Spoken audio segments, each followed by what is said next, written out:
Former trade rumors around the Vancouver Canucks and another team have come to light again. Really interesting. And another trade rumor in recent history that I want to talk about the Vancouver Canucks today. But guys, welcome back to Pixel Plus Hockey. If you can make sure to hit that subscribe button, it is so greatly appreciated. And thank you so much to those that are already supporting me.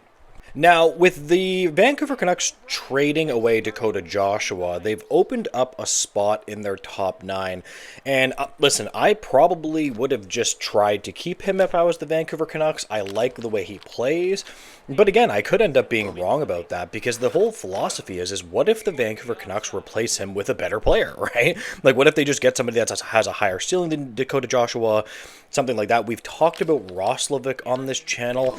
Not exactly that excited about him. I don't mind him. All depends on what he gets paid. I would much prefer if they just get a center, which would be fantastic. I mean, God, obviously the dream is McTavish or Rossi. I mean, these are available centers, but unfortunately, that has not come to fruition quite yet. But here we have a really interesting quote. Jacob Fraser of the Canucks Army. The Vancouver Canucks have an open spot in their top 9 after they traded away Dakota Joshua to the Toronto Maple Leafs. If the Canucks are looking to fill the spot via trade, Columbus Blue Jackets' Yegor Chinakhov could be an option after requesting a trade. So I'm going to go over this player, the player that I'm not that interested in the Canucks getting first, because there's just a lot of flaws with this player. I'm not mad at the guy for, requesting a trade. I think that players do that. It's fair to do that sometimes. Like, what's the big deal if you're not happy and it's not working out? I just don't think that Chinakhov actually has really that high of a ceiling in general. Now, this is a player in 23-24 that did score about 16 goals. Now, he's never seen more than about 15 minutes of ice time, and there are going to be people that criticize this opinion and say, well, hey, Pixel Plus, if he hasn't gotten the ice time, even you say it, maybe if the guy gets more ice time, maybe he can be a consistent producer. I've just watched him play, and I just don't really think so. I don't know. There's some players that you think, well, maybe if this player gets more of an opportunity, he could be better. Chinakhov just isn't one of them. Now, to be fair, he is actually quite young, so I could end up being wrong about that, but I don't think that I will be. But it is a fair point, though. I mean, he's only 24 years old.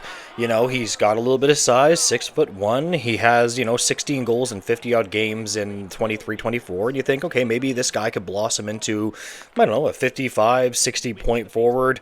I guess for me, when it comes to Chinakhov, it all depends on the acquisition cost. That's the one thing that worries me is, if they're going to be asking for a buttload for this player, you might as well just move on and say absolutely not. But we'll make question of the video about this player. Do you guys and are you guys actually interested in Yegor Chinakhov? What kind of assets would you be looking to give up to him? Do you see potential in him, or do you actually agree with me? Now, to move on to a player that I have actually long advocated for the Canucks to get would be Pavel Zacha. We've talked about this player before a couple of weeks ago. It seemed that there were some light trade rumors around Pavel Zacha and the Canucks definitely being interested. But this is actually being reiterated right now that the Canucks clearly are, trying to trade and revisiting this trade rumor.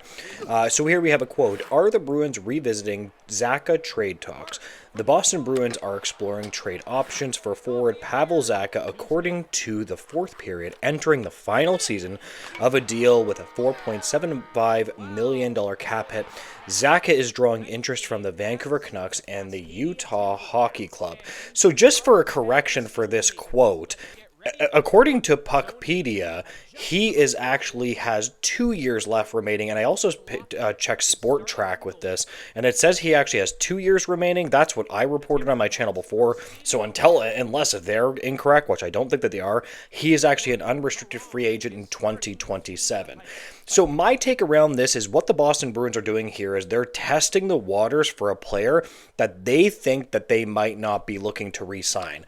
I wonder if the Boston Bruins are kind of just going full-on rebuild here. If they're just saying, hey, listen, we might not be that good this next year. I don't know if that's what they should do, but it seems to me that they're testing the waters.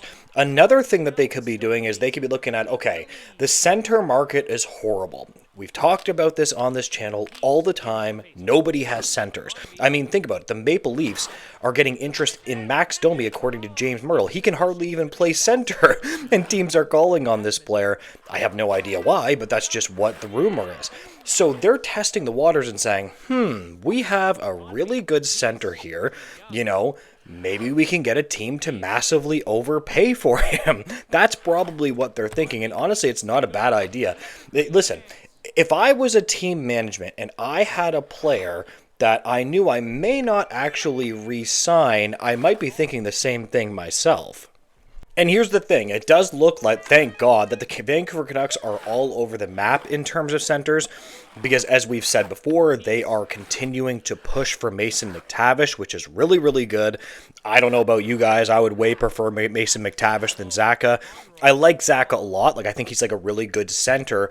My biggest goal with any team, whether it's the Montreal Canadiens or whoever needs a center, Vancouver Canucks or whatever team, is try to get a guy that's cost controllable and is going to be around for a long time.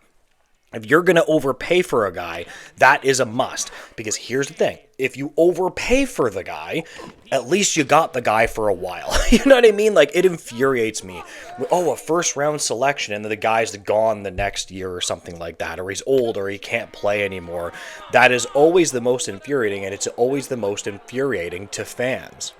It might even be more infuriating than getting a player on your team that you give up a first-round selection for and doesn't really perform that well. That also sucks because, I remember the Maple Leafs got Scott Lawton and he was just not very good. Everybody thought that he might have been the savior or something like that, and absolutely not. That did not happen. But anyways, guys, I think I am going to leave this video here. If you could make sure to like, comment, and subscribe, I would greatly appreciate that, guys. And make sure to have a great day. Goodbye, guys.